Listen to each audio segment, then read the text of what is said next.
Liturgia diária. Solenidade da Santíssima Trindade. Primeira leitura, Êxodo, capítulo 34, versículos 4b a 6 e 8 e 9. Leitura do livro do Êxodo. Naqueles dias, Moisés levantou-se quando ainda fazia noite e subiu ao monte Sinai, como o Senhor lhe havia mandado, levando consigo as 2 tábuas de pedra. O Senhor desceu na nuvem e permaneceu com Moisés, e este invocou o nome do Senhor.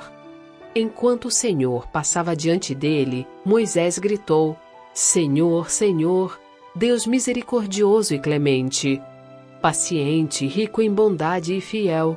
Imediatamente Moisés curvou-se até o chão e, prostrado por terra, disse: Senhor, se é verdade que gozo de teu favor, peço-te, caminha conosco. Embora este seja um povo de cabeça dura, perdoa nossas culpas e nossos pecados, e acolhe-nos como propriedade tua. Palavra do Senhor. Graças a Deus.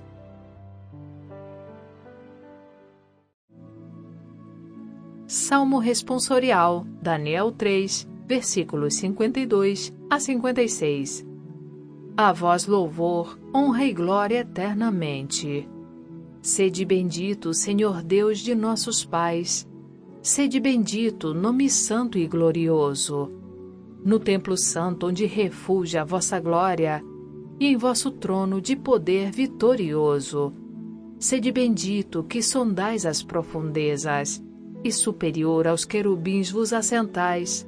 Sede bendito no celeste firmamento. A vós louvor, honra e glória eternamente. Segunda leitura. Segunda de Coríntios, capítulo 13, versículos 11 a 13. Leitura da segunda carta de São Paulo aos Coríntios. Irmãos, alegrai-vos, trabalhai no vosso aperfeiçoamento, encorajai-vos, cultivai a concórdia, vivei em paz, e o Deus do amor e da paz estará convosco. Saudai-vos uns aos outros com o beijo santo. Todos os santos vos saúdam. A graça do Senhor Jesus Cristo, o amor de Deus e a comunhão do Espírito Santo estejam com todos vós. Palavra do Senhor. Graças a Deus. Evangelho. João, capítulo 3, versículos 16 a 18. Proclamação do Evangelho de Jesus Cristo, segundo João. Deus amou tanto o mundo, que deu o seu Filho unigênito, para que não morra todo o que nele crer, mas tenha a vida eterna. De fato, Deus não enviou o seu Filho ao mundo para condenar o mundo, mas para que o mundo seja salvo por ele. Quem nele crê não é condenado, mas quem não crê já está condenado, porque não acreditou no nome do Filho unigênito. Palavra da salvação. Glória a vós, Senhor.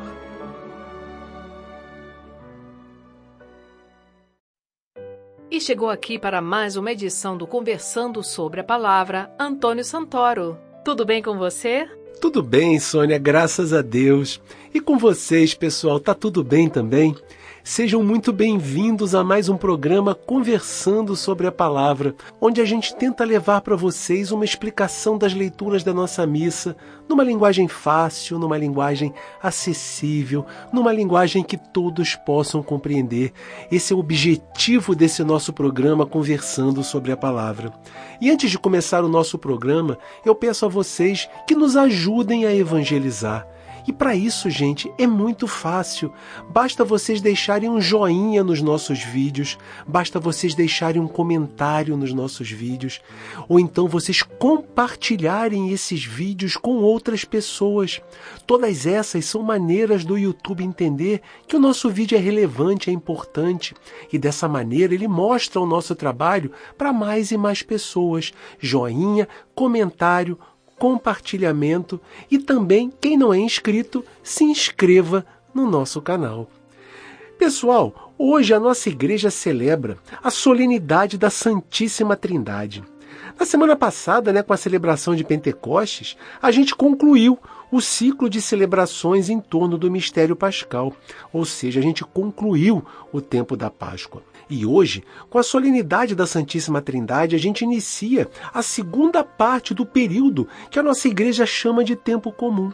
A primeira parte a gente encerrou quando se iniciou o tempo da Quaresma. Então, só para a gente deixar bem claro, para vocês saberem a ordem dos tempos litúrgicos da nossa igreja. O nosso ano litúrgico se inicia no tempo do Advento. Em seguida, a gente tem o tempo do Natal. Depois, a primeira parte do tempo comum. E, em seguida, o tempo da Quaresma, seguido pelo tempo pascal. E, por fim, a gente tem a segunda parte do período chamado tempo comum, que nós começamos hoje. Depois, a gente começa um novo ano litúrgico, repetindo esse ciclo inteiro. Gente, hoje a gente celebra o mistério central da nossa fé cristã, que nos foi revelado pelo próprio Jesus. Não é algo inventado por um ser humano. Jesus falou para a gente sobre o Pai, sobre o Espírito Santo e sobre Ele mesmo. Ele se referiu às três pessoas como Deus. Santo Agostinho, que foi um grande doutor da nossa igreja, ele tentou por muitos anos decifrar esse mistério da Trindade. No entanto, depois de muito estudo e de muita reflexão, ele chegou à seguinte conclusão: Deus não é para ser compreendido, mas é para ser adorado. Pessoal, no final do nosso programa de hoje, eu vou contar uma história, mas não é a história de Santo Agostinho, é uma outra história que vai tentar nos ajudar a compreender um pouco esse mistério da Santíssima Trindade. Não deixem de escutar, é uma história bem diferente de todas aquelas que vocês já conhecem. Fiquem conosco, até o final do programa para que vocês possam ouvir. Pessoal, a primeira leitura de hoje, dessa solenidade, ela é retirada do livro do Êxodo, e ela faz parte de um conjunto de tradições que tem por objetivo fazer uma reflexão sobre o compromisso assumido pelo povo hebreu com Deus. É uma reflexão sobre a aliança. Esse trecho nos localiza, gente, no deserto do Sinai. Não é possível a gente extrair do texto onde era localizado exatamente esse monte sobre o qual Moisés encontra com Deus. Uma vez que o Sinai, gente, não é um monte em si, mas é uma enorme península com mais ou menos 420 quilômetros de extensão entre o Mar Mediterrâneo e o Mar Vermelho, isso num sentido norte e sul. E também entre o Golfo de Áqaba e o Golfo de Suez, num sentido leste-oeste. Nessa península, que é um lugar extremamente seco e árido, existem muitas montanhas e algumas delas ultrapassam até 2.400 metros de altura. Então, gente, não é precisa a localização do Monte Sinai, a gente só sabe a região onde ele se localiza. Fazendo um pequeno resumo de tudo o que ocorreu em torno desse texto que a gente leu hoje, a gente pode ver no capítulo 19 do livro do Êxodo, o povo fazendo um compromisso com Javé. No entanto, pessoal, durante uma ausência de Moisés, o povo se rebela e constrói um bezerro de ouro para poderem adorar, o que era claramente proibido pelos mandamentos da aliança. Essa narrativa está lá no capítulo 32. E, por fim, Moisés intercede junto a Deus pelo povo, fazendo uma renovação dessa aliança. Já no capítulo 34, que é o capítulo do qual é retirada a nossa leitura de hoje, E por isso, gente, eu sempre digo a vocês, dediquem um tempo durante a semana para lerem com mais calma as Sagradas Escrituras.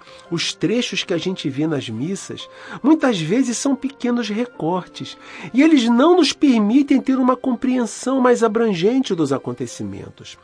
Fica mais uma vez, pessoal, essa dica, essa minha insistência. Quem quiser se aprofundar mais, tente durante a semana ou durante as próximas semanas fazer uma leitura desse livro do Êxodo.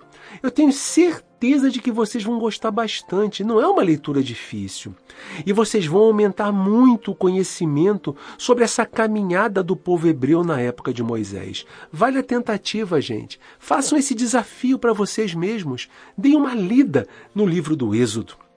Gente, depois de ter obtido junto a Deus o perdão do povo, Moisés sobe ao monte e leva com ele 2 tábuas novas, onde seriam gravados novamente os mandamentos que Deus havia dado, os mandamentos da aliança.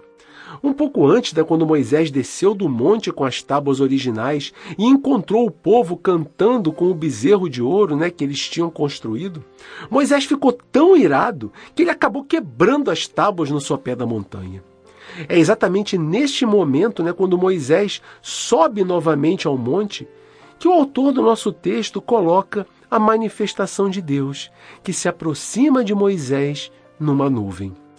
A nuvem, gente, é um símbolo da presença de Deus no meio do povo. Ela, ao mesmo tempo, ela esconde e ela manifesta a presença de Deus para as pessoas. O autor nos mostra esse mistério de Deus que está escondido, porque não pode ser visto pelas pessoas, mas que está presente ao lado desse mesmo povo através dos seus sinais. Em seguida, a gente vê o próprio Deus Javé que se apresenta, que se define a si próprio. Ele não faz menção ao seu poder ou à sua grandeza, mas ele menciona para Moisés qualidades que fazem com que ele seja um parceiro confiável nessa aliança que estabelece com seu povo. Ele se apresenta como um Deus misericordioso e clemente, paciente, rico em bondade e fiel, conforme a gente pode ver na narração da leitura. No versículo mais à frente, que não está no nosso texto de hoje, a gente ainda pode encontrar a continuação dessa apresentação, quando Deus diz que conserva a sua graça até 1000 gerações, que perdoa a iniquidade, a rebeldia e o pecado, mas não tem por inocente o culpado, porque castiga o pecado dos pais nos filhos e nos filhos de seus filhos, até a 3ª e a 4ª geração. Pessoal, nessa narrativa, os números não querem dizer muita coisa para a gente, mas apenas nos ensinam, representam para nós como a misericórdia de Deus é infinitamente maior do que a sua cólera, como Deus é muito mais propenso ao perdão do que ao castigo. Esse é o significado dessa desproporcionalidade numérica que a gente vê nessa apresentação que ele faz de si mesmo. Portanto, o povo hebreu é convidado a se comprometer com o Deus da aliança, a confiar nesse Deus, que é sempre fiel aos seus compromissos, que é justo e que é próximo de todos aqueles que dele necessitam. O autor do texto quer transmitir aos seus leitores que Deus ama o seu povo e que cuida desse mesmo povo com bondade e com carinho. Ele possui uma misericórdia infinita, e isso deve dar tranquilidade ao povo, para que não viva atemorizado, pois Javé é um Deus que é essencialmente amor, misericórdia e fidelidade. Dessa maneira, depois dessa apresentação que Deus faz de si próprio, Moisés responde, pedindo que Deus continue a caminhar junto com eles rumo à terra da liberdade, rumo à terra prometida. Moisés pede ainda que Javé tenha paciência com o povo, que é um povo duro de coração e que também perdoe os seus pecados. E nos versículos seguintes, no final da nossa leitura, Deus se compromete com o povo reafirmando a sua aliança e prometendo caminhar do seu lado, fazendo grandes prodígios no meio deles. Pessoal, Deus será sempre para as pessoas como o mistério da nuvem que a gente viu hoje. Ele se esconde e ele se revela. As pessoas percebem a sua presença no meio delas, mas não podem ver o seu rosto. Para que a gente possa entrar numa verdadeira comunhão com Ele, é necessário que a gente tenha uma relação de proximidade e de intimidade com Deus. Uma relação que possa nos levar ao seu encontro através da prática dos ensinamentos e dos valores que Ele aponta para a gente. Mas para isso, a gente precisa, todos os dias, aceitar o desafio que Ele nos faz e subirmos um monte. E subir um monte, uma montanha, sempre é algo que nos causa um certo desconforto, que exige um esforço da nossa parte, que nos tira da acomodação. Será que a gente está disposto a subir um monte para encontrar com Deus? para a gente estabelecer uma relação de comunhão, de intimidade, de diálogo com Ele, uma relação onde a gente possa falar com Ele, mas também onde a gente possa estar bem atento à escuta da Sua palavra. Será que nós estamos dispostos a isso? Ou a aceleração que a gente vive o dia a dia não nos permite? Da mesma forma como Deus se apresentou a Moisés, como um Deus de amor, de misericórdia, de ternura, de fidelidade. Dessa mesma maneira Ele se apresenta hoje para a gente. Ele também propõe para nós fazer uma aliança. Ele está disposto a nos perdoar. Ele está disposto a estabelecer uma relação de comunhão, de amizade e de intimidade com a gente. Mas uma relação de comunhão, gente, não pode partir apenas da parte de Deus. Será que nós também estamos dispostos a sermos parte dessa relação? Será que nós também estamos dispostos a fazer parte dessa família que Deus quer reunir? Pessoal, Deus faz sempre a sua parte. Não duvidem disso. Ele faz de tudo para viver em comunhão com cada um de nós. Mas, no entanto, Ele também respeita a nossa liberdade. Todos nós somos livres para aceitar ou não fazer parte dessa relação de comunhão com Ele. Ele não nos obriga a participarmos dela. Será que nós fazemos a nossa parte para integrarmos essa parceria? O que é que nós precisamos fazer de concreto nas nossas vidas para que a gente possa se apresentar diante dele e com sinceridade para que a gente possa dizer a ele que nós estamos dispostos, que nós queremos também caminhar do seu lado? O que a gente faz? Pessoal, vocês conhecem aquela imagem que tem na Capela Sistina, onde Deus estica o braço em direção a Adão. E Adão, por sua vez, tenta esticar um pouquinho o braço, mas ele não se esforça muito, o braço dele está meio curvado. Mas o braço de Deus está esticado. O braço de Adão, se tivesse um pouco mais esticado, tocaria no dedo de Deus. O dedo de Adão encostaria no dedo de Deus. Mas Adão, nessa representação, ele está com uma postura preguiçosa. Deus não. Deus está sempre disposto, sempre alerta, sempre com o braço estendido totalmente em direção a ele. Mas Adão está com o braço meio curvado, preguiçoso, sem fazer o esforço necessário para chegar até Deus. É mais ou menos essa a nossa simbologia. Essa é a relação. Será que nós temos o nosso braço realmente esticado na relação que temos com Deus? Será que nós queremos tocar no dedo de Deus? Ou nós ficamos acomodados numa posição de preguiça, onde nós esperamos que Deus venha até nós, mas nós não nos esforçamos o suficiente para chegarmos até Deus? Procure essa imagem na internet, vocês vão encontrar a imagem de Deus e Adão pintada na Capela Sistina. Façam essa reflexão olhando para essa imagem. Na nossa segunda leitura de hoje, a gente vê a conclusão da segunda carta de São Paulo aos Coríntios. Pessoal, quando Paulo escreveu a primeira carta aos Coríntios, ele fez muitas críticas para alguns membros daquela comunidade que não tinham atitudes que pudessem ser condizentes com os valores que por ele haviam sido pregados, que não eram atitudes condizentes de pessoas que se diziam cristãs. Essa carta acabou provocando uma reação muito forte e as pessoas acabaram por tentar desacreditar Paulo junto da comunidade. Essas pessoas que foram criticadas. Já Paulo, por sua vez, quando soube desses acontecimentos, ele retornou a Corinto. E ele teve um confronto pesado com as pessoas que tentaram difamar o seu nome. Depois que saiu de Corinto, Paulo foi para Éfeso, enquanto Tito, que era um grande amigo de Paulo, e que era hábil na arte de negociar, foi para Corinto para tentar fazer uma reconciliação com os membros daquela comunidade e Paulo. Passado esse episódio, Tito retorna e encontra com Paulo numa cidade chamada Troade. Foi nessa cidade, pessoal, que os dois conversaram sobre a viagem de Tito até Corinto. E Tito, então, conta para Paulo que a sua viagem tinha sido produtiva e as diferenças e os conflitos tinham sido superados. Dessa forma, Corinto voltou a estar em comunhão com Paulo novamente.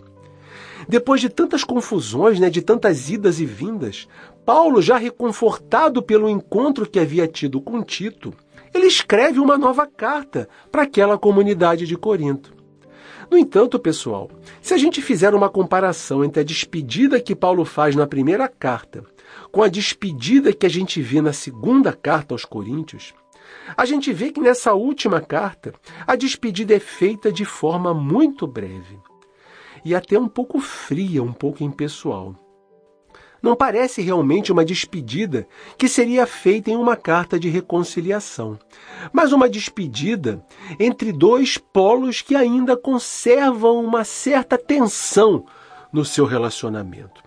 Esse trecho final da segunda carta de São Paulo aos Coríntios é exatamente o trecho que a gente leu hoje na nossa segunda leitura.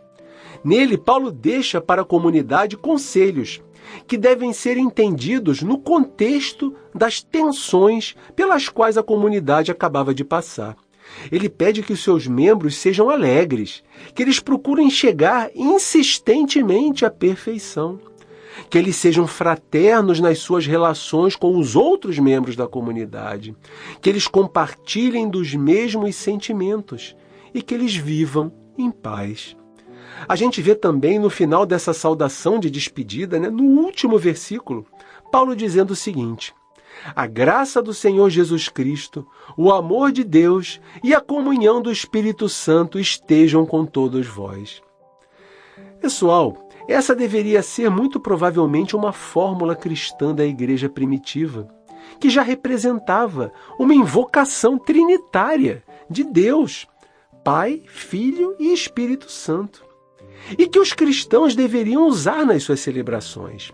É uma fórmula que manifesta a fé no Deus Trino, na existência da Trindade, uma fé num Deus que é a representação de uma comunidade, de uma família perfeita.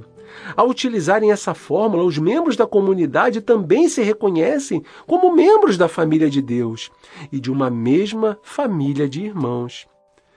Gente, como a gente pode perceber através desses dois pequenos versículos que compõem a nossa segunda leitura de hoje, a descoberta de um Deus trinitário que mais tarde evoluiu para o dogma da Santíssima Trindade, que começou a ser definido no Concílio de Nicéia, no ano 325, e no primeiro Concílio de Constantinopla, no ano de 381. Essa descoberta da Trindade é algo que foi sendo esclarecido na fé dos cristãos de maneira gradual. Por volta do ano 170, Teófilo de Antioquia, em um dos seus escritos, foi a primeira pessoa que fez um uso documentado do conceito de Trindade, ao perceber a imagem da Trindade já no livro do Gênesis, nos 3 primeiros dias que precederam a criação do Sol e da Lua. Ele escreveu: igualmente, os 3 dias que precedem a criação dos luzeiros são símbolo da Trindade, de Deus, de seu verbo e de sua sabedoria. Essa já era uma questão que vinha sendo desenvolvida desde o início do século I. Não foi algo muito claro logo de cara pelos cristãos. Foi uma revelação que foi sendo dada de maneira parcial para a nossa igreja e que paulatinamente, através dos primeiros concílios, foi sendo estabelecida como um dogma de fé. Pessoal, no nosso evangelho de hoje, a gente vê um trecho retirado do evangelho de João. Esse trecho ele faz parte da introdução desse evangelho, onde João apresenta e procura dizer para as pessoas quem é Jesus. Para isso, ele se utiliza de contribuições de diversas pessoas que ocupam o centro dessas narrativas. No texto que é proposto para nós hoje, a gente vê a conversa de Jesus com um dos chefes dos judeus, chamado Nicodemos. A indicação, gente, de que Nicodemos tinha ido visitar Jesus durante a noite mostra para nós que ele não queria ser visto do lado de Jesus, para que não comprometesse a posição que ele ocupava dentro do Sinédrio. Mais tarde, Nicodemos vai defender Jesus, junto dos chefes dos judeus, e também vai estar presente quando Jesus é retirado da cruz. Essa era uma amizade que estava começando naquela conversa. Mas nesse primeiro encontro, nesse início, a gente vê Jesus tendo um diálogo com Nicodemos que pode ser dividido em 3 partes. Ocorre, pessoal, que na nossa leitura de hoje, a gente só vê apenas um pequeno trecho desse diálogo. Então, mais uma vez, eu recomendo que vocês façam a leitura do diálogo completo, que está nos versículos de 1 até 21 do capítulo 3 do Evangelho de João. Combinado, gente? Todo mundo lendo de 1 a 21 do capítulo 3 do Evangelho de João.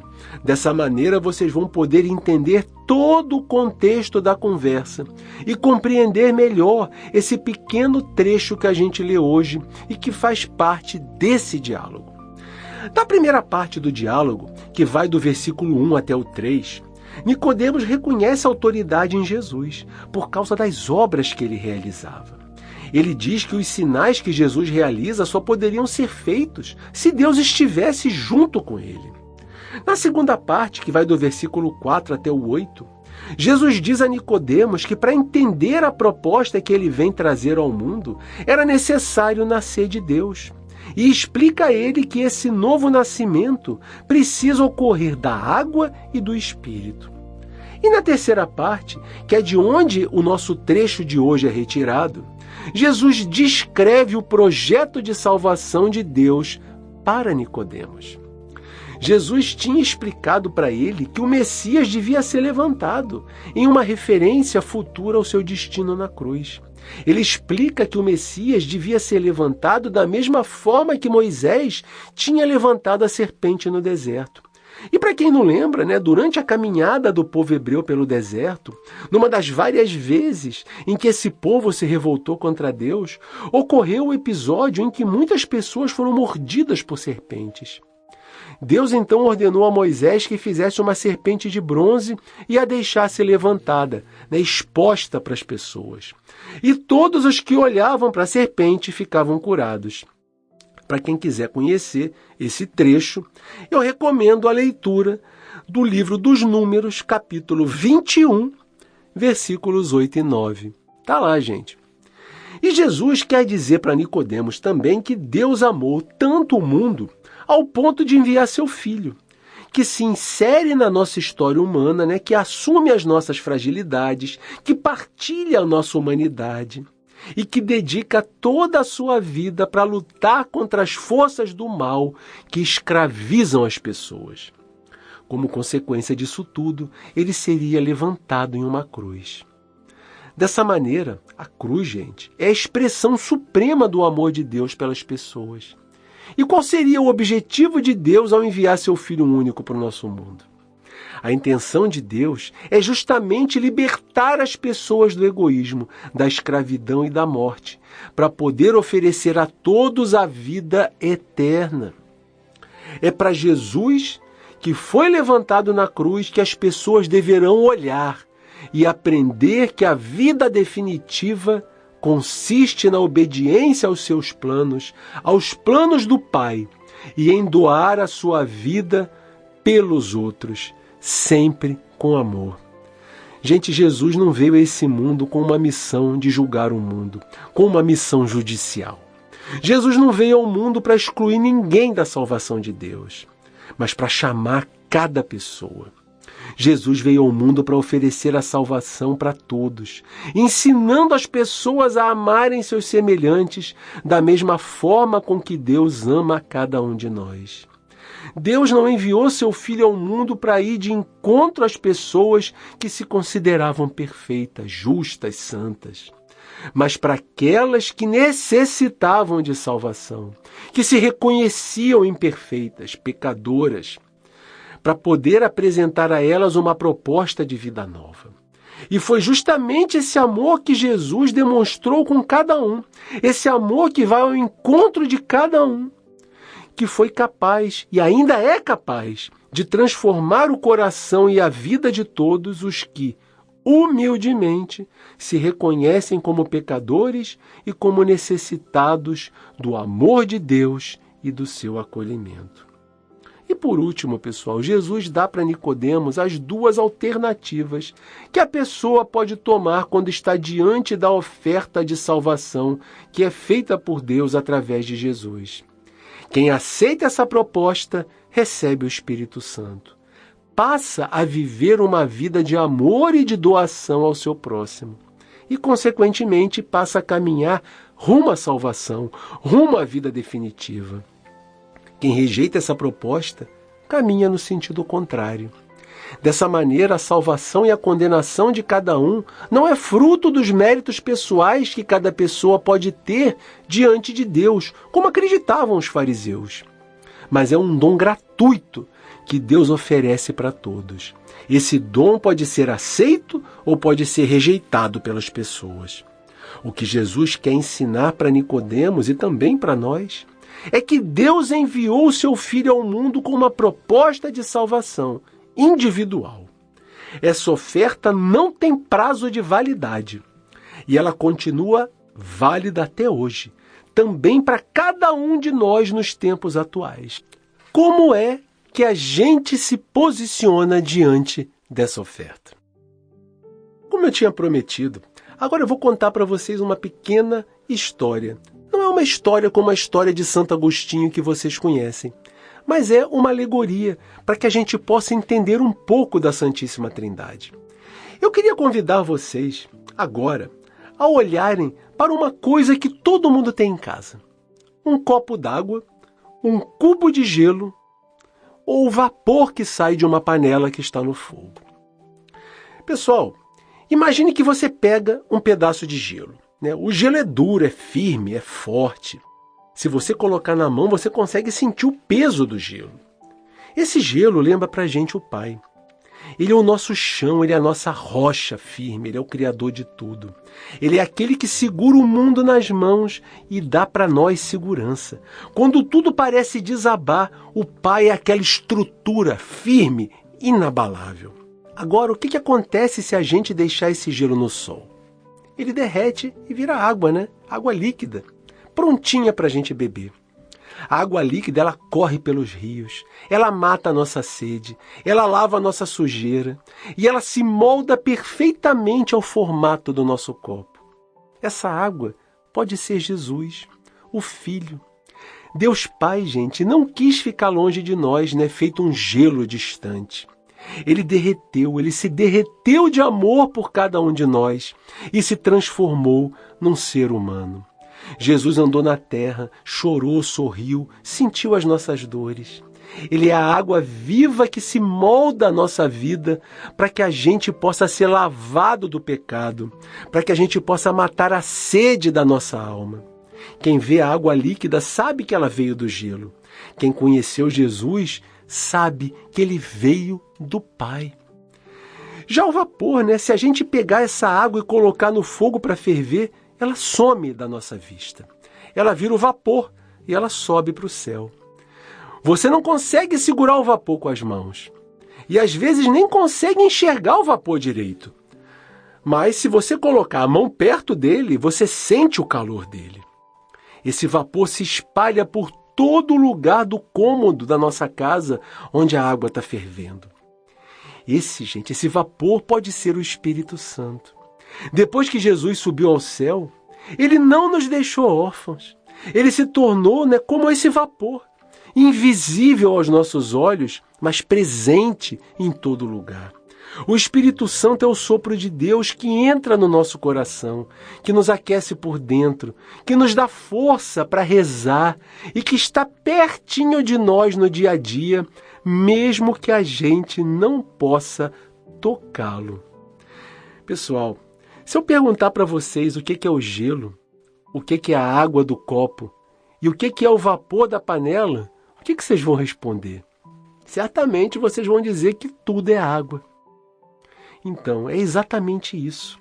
É a mesmíssima água com 3 roupas, vamos dizer assim, diferentes. Fazendo 3 coisas diferentes para nos ajudar, mas é a mesma substância. Dessa maneira, pessoal, a gente pode também ver a Trindade. É um único Deus de amor que se manifesta para nós de 3 formas diferentes para cuidar de cada um de nós. Ele nos protege como pai, como gelo que nos dá sustentação. Ele nos salva e Ele entende cada um de nós como filho, como a água que nos lava por dentro e por fora. E Ele também mora dentro do nosso coração, como aquele vapor que nos aquece, como o Espírito Santo. 3 pessoas amigas, 3 pessoas que fazem parte de uma mesma substância, mas apenas um único Deus que nos ama de maneira infinita. Eu espero que vocês possam ter gostado dessa pequena história, que ela ajude vocês a tentar compreender um pouco desse mistério infinito que é a Trindade. Quem sabe Deus não nos deixou esses sinais para que a gente também pudesse ter uma noção da Trindade, para que a gente também pudesse ter uma noção das 3 pessoas que fazem o nosso Deus. Pessoal, muito obrigado a todos vocês que nos ouviram até aqui. Quem não deixou um joinha, deixe. Quem não deixou um comentário, deixe. Quem puder, se inscreva no nosso canal e compartilhe o nosso trabalho com outras pessoas. Essas são maneiras de vocês ajudarem o Vox Católica a evangelizar, a chegar a cada vez mais e mais pessoas. Um grande abraço para cada um de vocês e até o nosso próximo programa.